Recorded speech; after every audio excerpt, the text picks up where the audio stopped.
In a quiet land, a bright yellow bus stood stranded on the edge of a broken cliff. Smoke rose from its engine, and the passengers inside were scared. Down below, a brave little fire truck arrived. Its siren was silent, but its purpose was clear. It was there to help. A giant crane stood between them, holding a heavy rock, swaying gently in the air. The path was broken. The danger was real. The fire truck paused for a moment, then moved forward with courage. "Don't worry," it seemed to say. "I will save you."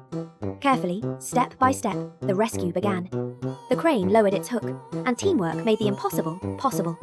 With bravery, patience, and a little bit of hope, the stranded bus was finally safe. And that day, the small fire truck proved that even the smallest hero can make the biggest difference.